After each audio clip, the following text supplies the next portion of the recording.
రాష్ట్రంలోని కూటమి ప్రభుత్వంపై ఆంధ్రప్రదేశ్ జాతీయ బీసీ సంక్షేమ సంఘం స్టేట్ ప్రెసిడెంట్ బోను దుర్గా నరేష్ తీవ్ర స్థాయిలో విమర్శలు గుప్పించారు. రాష్ట్రంలో కూటమి ప్రభుత్వం అధికారంలోకి వచ్చిన తరువాత బీసీలకు రక్షణ లేకుండా పోయిందని, రాష్ట్రాన్ని అభివృద్ధి చేయకపోగా అభివృద్ధి గురించి ప్రశ్నించే వారిపై అక్రమ కేసులు పెట్టడం సిగ్గుచేటన్నారు. బీసీల నాయకుడు మాజీ మంత్రి కారుమూరి నాగేశ్వరరావును కావాలనే లిక్కర్ కుంభకోణంలో ఇరికించేందుకు ప్రయత్నిస్తున్నారని ఆయన ఆగ్రహం వ్యక్తం చేశారు. కూటమి ప్రభుత్వం రాజకీయ కక్ష సాధింపులు మానుకుని ఇచ్చిన హామీలను వెంటనే నెరవేర్చాలని బోను దుర్గా నరేష్ డిమాండ్ చేశారు. విజయవాడలోని తన నివాసం నందు ఆంధ్రప్రదేశ్ జాతీయ బీసీ సంక్షేమ సంఘం స్టేట్ ప్రెసిడెంట్ బోను దుర్గా నరేష్ మీడియాతో మాట్లాడారు. రాష్ట్రంలో కూటమి ప్రభుత్వం అధికారంలోకి వచ్చి 2 సంవత్సరాలు అయినప్పటికీ ఎటువంటి అభివృద్ధి కనబడడం లేదని పేర్కొన్నారు. కూటమి నాయకులు అభివృద్ధి చేయకపోగా అభివృద్ధి గురించి ప్రశ్నించే వారిపై అక్రమ కేసులు పెట్టడం సబబు కాదన్నారు. 45 సంవత్సరాల అనుభవం కలిగిన ముఖ్యమంత్రి నారా చంద్రబాబు నాయుడు తన విజన్ చూపిస్తారని ప్రజలు నమ్మి ఓటు వేశారని, కానీ ఆయన దృష్టి సోషల్ మీడియాలో ఎవరు ఏ పోస్టులు పెడుతున్నారు, వారిపైన ఎటువంటి కేసులు పెట్టాలి అనే దానిపై ఉందని విమర్శలు గుప్పించారు. ఇటీవల బీసీల బలమైన నాయకుడు కారుమూరి నాగేశ్వరరావును మద్యం కుంభకోణంతో ఎటువంటి సంబంధం లేకపోయినా కూటమి ప్రభుత్వం కావాలనే ఇబ్బందులకు గురి చేస్తోందని ఆరోపించారు.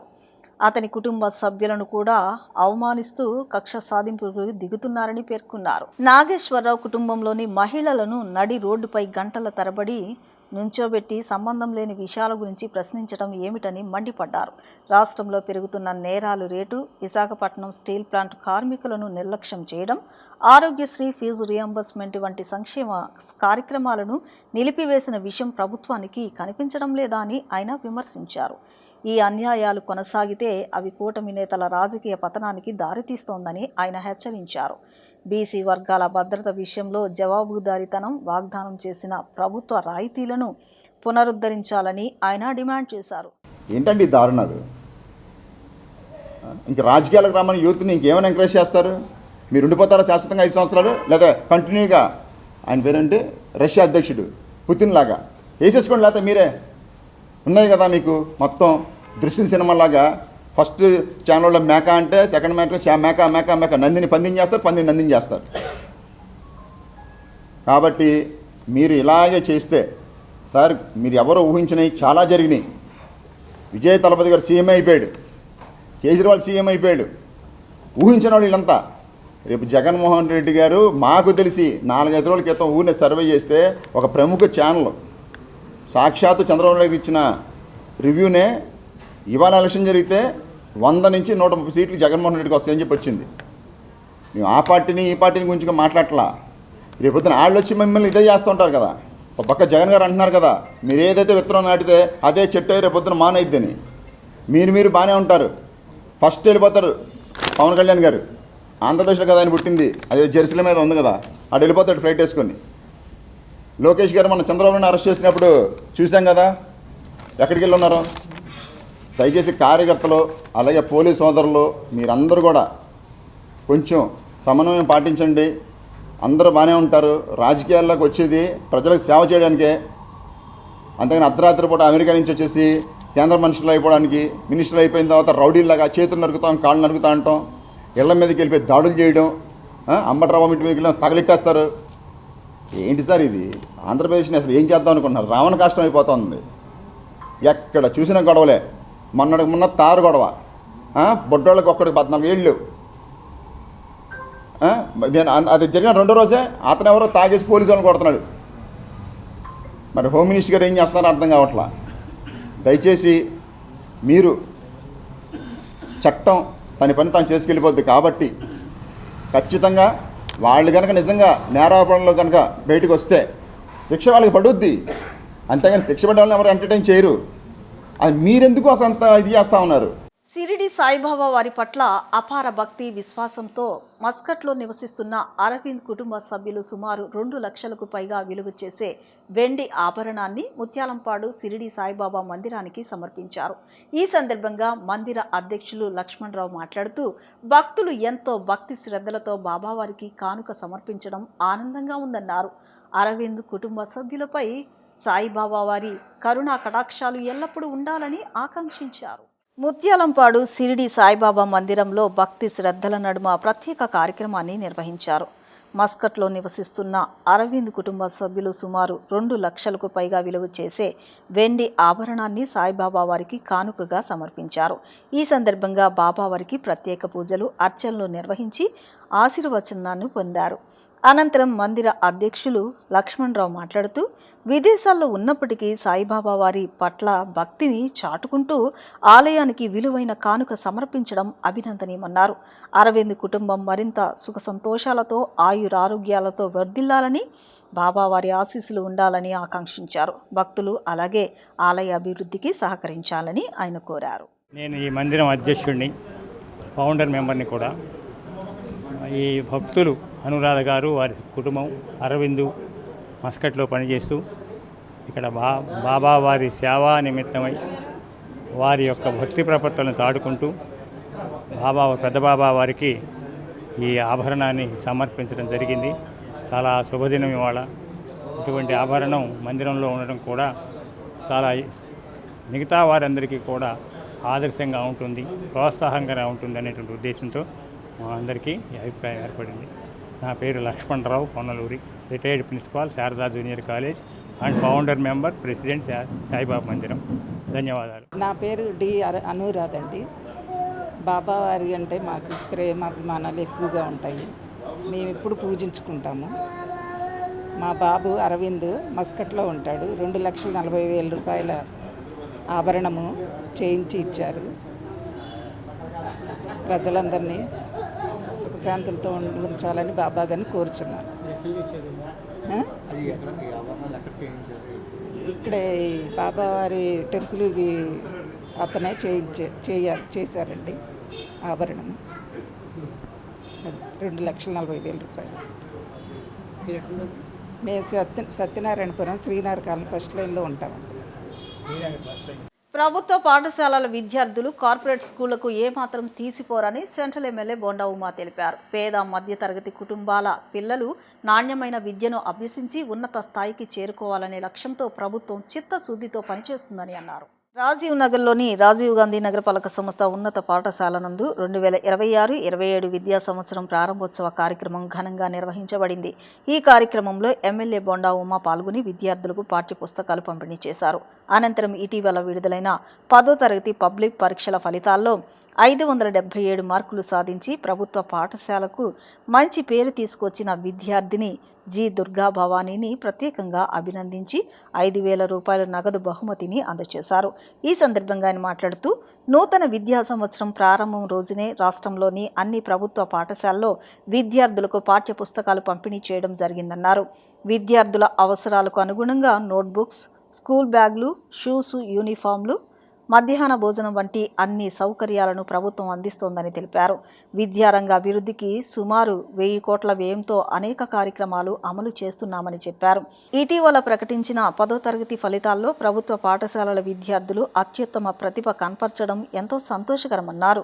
పుచ్చలపల్లి సుందరయ్య ప్రభుత్వ పాఠశాలలో విద్యార్థి లోకేష్ 584 మార్కులు, దుర్గా భవానీ 577 మార్కులు సాధించడం ప్రభుత్వ విద్యా వ్యవస్థ నాణ్యతకు నిదర్శనమని పేర్కొన్నారు. సీఎం చంద్రబాబు నాయకత్వంలో విద్యార్థుల సంక్షేమం విషయంలో ప్రభుత్వం ఎలాంటి రాజీ పడదని, ప్రతి విద్యార్థి ఉన్నత విద్యను అభ్యసించి జీవితంలో విజయాలు సాధించేలా అన్ని విధాలా అండగా ఉంటుందని స్పష్టం చేశారు. నూతన విద్యా సంవత్సరం ప్రారంభమవుతున్న సందర్భంలో అన్ని గవర్నమెంట్ స్కూల్స్లో కూడా మొదటి రోజునే పాఠ్య పుస్తకాలు పిల్లలందరికీ అందజేయడం జరిగింది. టెక్స్ట్ బుక్స్ ఇచ్చాం, నోట్ బుక్స్ ఇస్తున్నాం, స్కూల్ బ్యాగులు, షూస్, అలాగే మధ్యాహ్నం భోజనం. గవర్నమెంట్ స్కూల్లో చదువుకునే పిల్లలందరికీ కూడా 1,000 కోట్లు ఖర్చు పెట్టి వాళ్ళకి అన్ని రకాలుగా ప్రయోజకులు అవటం కోసం, వాళ్ళ తల్లిదండ్రులు కన్న కళలు నెరవేర్చడానికి కోసం ఈ ప్రభుత్వం చిత్తశుద్ధితో పేద మధ్యతరగతి పిల్లలకి అండగా ఉంటా ఉంది. కార్పొరేట్ స్కూల్స్లో మోజులో చాలామంది కార్పొరేట్ స్కూల్లో పిల్లల్ని అప్పులు చేసి అధిక ఫీజులు కట్టి చేస్తున్నారు. ఇక్కడ సుందరయ్య స్కూల్లో నిన్న 62వ డివిజను పుచ్చలపల్లి సుందరయ్య గారి స్కూల్లో 584 మార్కులు లోకేష్ అనే విద్యార్థికి వచ్చినాయి. ఇక్కడ భవానీ అనే పాపకి 577. ఈ ప్రాంతంలో ప్రైవేట్ స్కూల్స్లో ఎవరికి కూడా అలాంటి మార్కులు రాలా. అంటే కార్పొరేట్ స్కూల్స్కి ధీటుగా వాటి తల తన్నేటట్టుగా ఇవాళ మా గవర్నమెంట్ స్కూల్స్లో పిల్లలు చదువుతున్నారు. వాళ్ళకి కంటికి రెప్పలాగా ఈ ప్రభుత్వం కాపాడుతుంది. పౌష్టికాహారం వాళ్ళకి గుడ్డు ఇస్తున్నాం, పప్పు ఇస్తున్నాం, మంచి సన్న బియ్యంతో భోజనం పెడుతున్నాం, వాళ్ళకి కావాల్సినటువంటి అన్ని సదుపాయాలు పెడుతున్నాం. ఇదే కాకుండా తల్లికి వందనం, తల్లి ఖాతాలో ఎంతమంది పిల్లలు ఉంటే అంతమంది పిల్లలకి డబ్బులు వేస్తున్నాం. ఇంత పిల్లలకి భవిష్యత్తు కోసం పిల్లల మేలు కోరి చేసే రాష్ట్రాలు ఆ భారతదేశంలో ఎక్కడా లేవు. ఈరోజు చంద్రబాబు నాయుడు నాయకత్వంలో ఈ రాష్ట్రంలో జరుగుతూ ఉంది. దీన్ని భవిష్యత్తులో ఎంత ఖర్చు అయినా సరే పిల్లల విషయంలో తగ్గేదే లేదు. ఖర్చు పెడతాం, వాళ్ళకి అండగా ఉంటాం. ఇవాళ మా పిల్లలందరూ బ్రహ్మాండంగా ప్రయోజకులయ్యి ముందుకెళ్తా ఉన్నటువంటిది మాకు 2 కళ్ళు సరిపోయినంత సంతోషంగా ఉంది. ఇవాళ ఈ స్కూల్లో బ్రహ్మాండంగా దాదాపు 10-15 మంది 560 మార్కులు, 550 మార్కులు దాటి 577 మార్కులు దీంట్లో వచ్చారు. అలాగే పుచ్చలపల్లి సుందరయ్య స్కూల్లో అధిక మార్కులతో అక్కడ వచ్చారు. అన్ని schools, government school, MKB school కానీ, ఏకేటీపీ కానీ, టీ వెంకటేశ్వర స్కూల్ కానీ, అన్ని స్కూల్స్లో కూడా మంచి మార్కులతో మంచి శాతంతో ఉత్తీర్ణులైనందుకు మా టీచర్లకి అభినందనలు తెలియజేస్తూ ఉన్నాం. అలాగే పిల్లలందరికీ ఆశీస్సులు అందజేస్తాం. ఎన్టీఆర్ జిల్లా ఏకొండూరు మండలంలో సుమారు 70 ఏళ్లుగా భూములను సాగు చేసుకుంటున్న రైతులకు పట్టాలు ఇవ్వాలని సిపిఎం ఎన్టీఆర్ జిల్లా కార్యదర్శి డివి కృష్ణ డిమాండ్ చేశారు. గతంలో అడవి భూమిగా ఉన్న దీనిని రెవెన్యూ భూమిగా మార్చినందున ప్రస్తుతం సాగులో ఉన్న ప్రతి ఒక్కరికి ఎలాంటి పక్షపాతం లేకుండా నిజాయితీగా పట్టాలు ఇవ్వాల్సిన బాధ్యత ప్రభుత్వంపై ఉందన్నారు. అధికారులు ఇప్పటికే కొంతవరకు ఎన్యూమరేషన్ చేశారని, దానిని మరింత సమగ్రంగా నిర్వహించాలని కోరారు. ఎన్టీఆర్ జిల్లా ఏకొండూరు మండలంలో సుమారు 70 ఏళ్లుగా భూములను సాగు చేసుకుంటున్న రైతులకు పట్టాలు ఇవ్వాలని డిమాండ్ చేస్తూ ఆంధ్రప్రదేశ్ రైతు సంఘం ఎన్టీఆర్ జిల్లా విభాగం ఆధ్వర్యంలో కలెక్టరేట్ వద్ద నిరసన కార్యక్రమాన్ని నిర్వహించారు. ఈ ఆందోళనకు సిపిఎం ఎన్టీఆర్ జిల్లా కమిటీ మద్దతు ప్రకటించింది. ఈ సందర్భంగా సిపిఎం ఎన్టీఆర్ జిల్లా కార్యదర్శి డివి కృష్ణ మాట్లాడుతూ ఏకొండూరు మండలం రామచంద్రాపురం పంచాయతీ పరిధిలోని రామచంద్రాపురం, లక్ష్మీపురం, కోమటికుంట గ్రామాలలో 300 మంది రైతులు దశాబ్దాలుగా భూమిని నమ్ముకుని జీవిస్తున్నారని, వారికి ఇంతవరకు పట్టాలు ఇవ్వలేదని ఆవేదన వ్యక్తం చేశారు. తమ హక్కుల కోసం మహిళా రైతులతో సహా అందరూ 70 కిలోమీటర్ల దూరం నుంచి కలెక్టరేట్ కార్యాలయానికి వచ్చామని తెలిపారు. ఇటీవల తిరువూరు ఎమ్మెల్యే వచ్చి పట్టాలు ఇస్తామని హామీ ఇచ్చారని, దానికి సంబంధించిన ప్రక్రియను వేగవంతం చేయాలని కలెక్టర్ను కోరారు. రాష్ట్ర ప్రభుత్వం చొరవ తీసుకుని రైతులకు వ్యక్తిగత రిజిస్ట్రేషన్ పట్టాలు ఇచ్చే వరకు ఈ పోరాటం కొనసాగుతూనే ఉంటుందని, దీనికి సిపిఎం పూర్తి సంఘీభావం తెలుపుతుందని స్పష్టం చేశారు. అనంతరం ఏపీ రైతు సంఘం ఎన్టీఆర్ జిల్లా కార్యదర్శి పివి ఆంజనేయులు మాట్లాడుతూ చీమలపాడు రెవెన్యూ విలేజ్ పరిధిలోని కోమటికుంట, లక్ష్మీపురం, రామచంద్రాపురం గ్రామాలకు చెందిన రైతులు తరతరాలుగా 618 ఎకరాల భూమిని సాగు చేస్తున్నారని వివరించారు. గతంలో అడవి భూమిగా ఉన్న దీనిని రెవెన్యూ భూమిగా మార్చినందున ప్రస్తుతం సాగులో ఉన్న ప్రతి ఒక్కరికి ఎలాంటి పక్షపాతం లేకుండా నిజాయితీగా పట్టాలు ఇవ్వాల్సిన బాధ్యత ప్రభుత్వంపై ఉందన్నారు. ఈ భూముల విషయంలో దళారులు, ఏజెంట్లు చేతులు మార్చేందుకు ప్రయత్నిస్తున్నారని, అలాంటి వారికి తావు లేకుండా పారదర్శకంగా వ్యవహరించాలని కోరారు. అధికారులు ఇప్పటికే కొంతవరకు ఎన్యూమరేషన్ చేశారని, దానిని మరింత సమగ్రంగా నిర్వహించి సాగుదారుల కుటుంబాల్లోని తల్లిదండ్రులతో పాటు వివాహమైన కుమారులకు కూడా పట్టాలు అందేలా చర్యలు తీసుకోవాలని డిమాండ్ చేశారు. ఎన్టీఆర్ జిల్లా ఏకొండూరు మండలం రామచంద్రపురం పంచాయతీలో ఉన్న రామచంద్రపురం, లక్ష్మీపురం, కోమడికుంట గ్రామాల్లో గత 70 ఏళ్లుగా 400 మంది రైతులు సాగు చేసుకుంటున్నారు. ఈ సాగు చేసుకున్న రైతులకి ఇంతవరకు పట్టాలు ఇవ్వలేదు. ఇప్పుడు ఆ భూములకి పట్టా ఇమ్మని రైతులంతా కోరుతా ఉన్నారు. మహిళా రైతులంతా అక్కడి నుంచి ఇక్కడికి 70 కిలోమీటర్ల దూరం ఉండి కలెక్టర్ ఆఫీస్కి కలవడానికి వచ్చారు. ఈ పట్టాలు ఇప్పటికైనా ఇవ్వాలని చెప్పని మేము కోరుతా ఉన్నాం. ఈ మధ్య తిరువూరు ఎమ్మెల్యే గారు వచ్చి గ్రామ ప్రజలకి, కోమడికుంట గ్రామ ప్రజలకి మేము పట్టాలు ఇస్తామని హామీ ఇచ్చారు. దానికి కావలసిన పద్ధతిని ప్రాసెస్ చేయమని కలెక్టర్ గారికి అప్పీల్ చేయడానికి రైతులంతా ముందుకు వచ్చారు. కాబట్టి అంతా రాష్ట్ర ప్రభుత్వం కలెక్టర్ గారు చొరవ చేసి అందరికీ రైతులందరికీ వ్యక్తిగత పట్టాలు ఇవ్వాలని, అది రిజిస్ట్రేషన్ పట్టాలు ఇవ్వాలని చెప్పని సిపిఎం డిమాండ్ చేస్తుంది. ఈ రోజున రైతులు చేస్తున్న ఆందోళనకి సిపిఎం ఎన్టీఆర్ జిల్లా కమిటీ సంఘీభావం చెబుతోంది. సంఘీభావం చెబుతూ ఈ పోరాటాన్ని ముందుకు తీసుకెళ్లాలని, పట్టాలు ఇచ్చేదాకా, రైతులకు పట్టాలు ఇచ్చేదాకా కొనసాగించాలని చెప్పని వారికి విజ్ఞప్తి చేస్తున్నాం. అదేవిధంగా కలెక్టర్ గారు చొరవ చేసి పట్టాలు ఇవ్వడానికి అవసరమైన చర్యలు చేపట్టాలని మేము కోరుతూ ఉన్నాం. ఎమ్మెల్యే గారు ఇచ్చిన మాటని నిలబెట్టుకోవాలని, దాని ప్రకారం రాష్ట్ర ప్రభుత్వం పట్టాలు ఇప్పించే దానికోసం చొరవ చేయాలని చెప్పని ఎమ్మెల్యే గారికి విజ్ఞప్తి చేస్తున్నాం. కలెక్టర్ గారికి విజ్ఞప్తి చేస్తున్నాం. రెవెన్యూ అధికారులు కూడా మేము విజ్ఞప్తి చేస్తున్నాం. ఈ మొత్తం 400 మందికి పట్టా ఇవ్వాలని చెప్పని, హెక్టార్ భూమి పట్టా ఇవ్వడానికి సిద్ధపడాలని, దానికి కావాల్సిన ప్రిపరేషన్ వర్క్ అంతా కూడా చేయాలని చెప్పని సిపిఎం ఎన్టీఆర్ జిల్లా కమిటీ కలెక్టర్ గారికి విజ్ఞప్తి చేస్తుంది. తరతరాలుగా అనాదిగా సాగు చేసుకున్నటువంటి భూమి సేమలపాడు రెవెన్యూ విలేజ్లో కోమిడికుంట, లక్ష్మీపురం, రామచంద్రాపురం గ్రామాలకు సంబంధించిన రైతులు 618 ఎకరాలు సాగు చేస్తున్నారు. ఈ సాగు భూమి ఒకప్పుడు అటవీ భూమిగా చెప్పారు, దాని నుంచి రెవెన్యూ భూమిగా మార్చారు.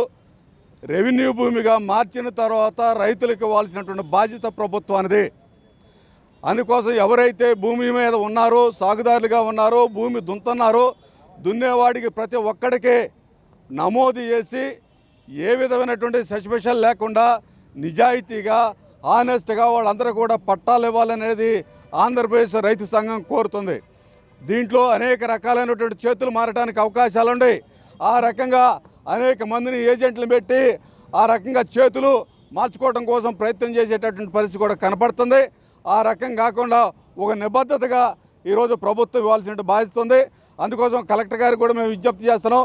ఇప్పటికే మీరంతా కూడా ఎన్యూమరేషన్ చేశారు, ఇంకా మరింతగా ఎన్యూమరేషన్ చేసి ఖచ్చితంగా 5 ఎకరాలు 4 ఎకరాలు సాగుదారులు ఎవరైతే ఉన్నారో, ఆ కుటుంబంలో ఎవరైతే వ్యక్తులు ఉన్నారో తల్లిదండ్రికి ఇవ్వాలి.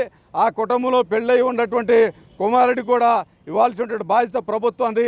ఆ రకంగా ఎన్యూమరేషన్ చేస్తే ఉపయోగం ఉండిద్ది అనేది ఈ సందర్భంగా ఆంధ్రప్రదేశ్ రైతు సంఘం కోరుతుంది.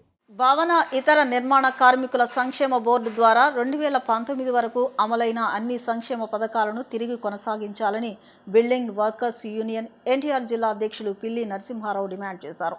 సంక్షేమ బోర్డులో నమోదు, రెన్యువల్, పథకాల దరఖాస్తు ప్రక్రియను సులభతరం చేయాలని కోరారు. భవన నిర్మాణ కార్మికుల సమస్యల పరిష్కారం కోసం లెలిన్ సెంటర్లో బిల్డింగ్ వర్కర్స్ యూనియన్ ఆధ్వర్యంలో భారీ నిరసన కార్యక్రమాన్ని నిర్వహించారు. ఈ కార్యక్రమంలో సిఐటియు ఎన్టీఆర్ జిల్లా అధ్యక్షులు పిల్లి నరసింహారావు పాల్గొని సంఘీభావం తెలిపారు. ఈ సందర్భంగా ఆయన మాట్లాడుతూ నిర్మాణ కార్మికుల దీర్ఘకాల పోరాట ఫలితంగా 2009లో సంక్షేమ బోర్డు ఏర్పాటైందని తెలిపారు. సహజ మరణం, ప్రమాద మరణం, వివాహ కానుక, ప్రసూతి కానుక, అంత్యక్రియల ఖర్చులు, వైద్య సహాయం, విద్యా స్కాలర్షిప్లు తదితర పథకాల ద్వారా వేలాది కుటుంబాలకు ఆసరా లభించిందన్నారు.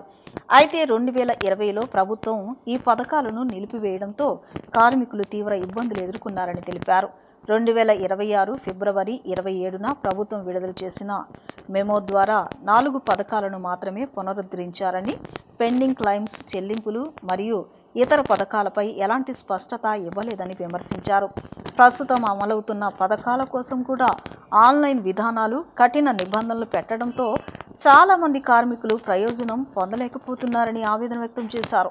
ప్రభుత్వం వెంటనే పెండింగ్ క్లైమ్స్ చెల్లించాలని, 2019 వరకు అమలైన అన్ని పథకాలను పునరుద్ధరించాలని, పరిహారాల మొత్తాన్ని పెంచాలని, నమోదు రెన్యువల్ ప్రక్రియను సులభతరం చేయాలని, పాత లబ్ధిదారులందరికీ షరతులు లేకుండా రెన్యువల్ అవకాశం కల్పించాలని డిమాండ్ చేశారు. ఈ రోజున రాష్ట్ర వ్యాప్తంగా భవన నిర్మాణ కార్మికులు దాదాపు 35 లక్షల మంది కూడా వాళ్ళ యొక్క విధుల్ని పక్కన పెట్టి భవన నిర్మాణ కార్మికులు మొత్తం కూడా ఈ ధర్నాల్లో పాల్గొనడం అనేది జరుగుతుంది.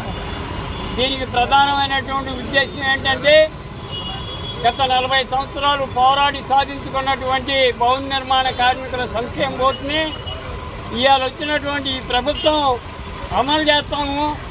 గత ప్రభుత్వం మోసం చేసింది, మేము మోసం చెయ్యం, మేము అమలు చేస్తాం అని చెప్పి ఈ ప్రభుత్వం ఎన్నికలకు ముందు నుంచి ఎన్నికలు అయిపోయేదాకా కూడా వాగ్దానం చేస్తూ జరిగింది. తిరిగి ఈ ప్రభుత్వం అధికారంలోకి రావడం జరిగింది. వచ్చి 2 సంవత్సరాలు పూర్తి అయినా కానీ భవన నిర్మాణ కార్మికులు సంక్షేమ బోర్డును తీసి వాళ్ళకి కావాల్సినటువంటి నష్టపరిహారాలు ఇచ్చేటువంటి పరిస్థితి ఎక్కడ కనబడుతుందా? ఇవాళ చేసేటువంటి ఆందోళనతో అయినా కానీ ఈ ప్రభుత్వం ఆలోచన చేయాలా, వెంటనే సంక్షేమ బోర్డుని తెరవాలా. అట్లాగే అంతకుముందు చనిపోయి క్లెయిములు పెట్టుకున్నటువంటి వాళ్ళందరికీ కూడా క్లెయిములు ఇవ్వాలా. అట్లాగే ఈ సంక్షేమ బోర్డులో ఉన్నటువంటి పథకాలన్నింటినీ కూడా అమలు చేయాలా. చాలా దుర్మార్గమైనటువంటి పద్ధతుల్లో మీ బిడ్డకి పెళ్లి చేసుకుంటే డబ్బులు ఇస్తాం, అట్లాగే డెలివరీ అయితే పెళ్లి ఇస్తాం, డబ్బులు ఇస్తాం, నువ్వు చనిపోతే మట్టి ఖర్చుకి ఇస్తాం, చచ్చిపోయిన దానికి ఇస్తాం, ఈ 4కి ఇస్తాం అన్నాడు. కానీ అది చాలా దుర్మార్గం. ఆయన ఇష్టం కాదు, ఇది మా డబ్బులు భవన నిర్మాణ కార్మికులు రూపాయి కట్టి ఆడ మగ ముసలా ముత్తగా అందరూ కలిసి ఇంట్లో అన్నం తిన్నా తిరగపోయినా కానీ మేము కట్టి రూపాయి దాచుకున్నటువంటి డబ్బు. దీంట్లో గవర్నమెంట్ డబ్బు ₹1 కూడా లేదు. మా మీద మా చెమటలోంచి రక్తంలోంచి మేము పనిచేసినటువంటి చాట వచ్చేటువంటి డబ్బుని కూడా ఇవాళ ఈ ప్రభుత్వమే దిగమింగుతుంది. వాటి నుంచి ₹1 కూడా మాకు ఇస్తారా. మా మీద వచ్చేటువంటి ట్యాక్సుల రూపంలో వచ్చేటువంటి డబ్బు మొత్తాన్ని కూడా చంద్రబాబు నాయుడు గవర్నమెంటే వాడుకుంటుంది. కానీ మేము కట్టే డబ్బులను కూడా వాడుకుంటామనేది చాలా దుర్మార్గమైంది. తెలుగుదేశం మరి ఇప్పటికైనా కానీ మంచి పరిపాలన అని చెప్పుకుంటుంది. వార్తలు ముగించే ముందు ముఖ్యాంశాలు మరొకసారి.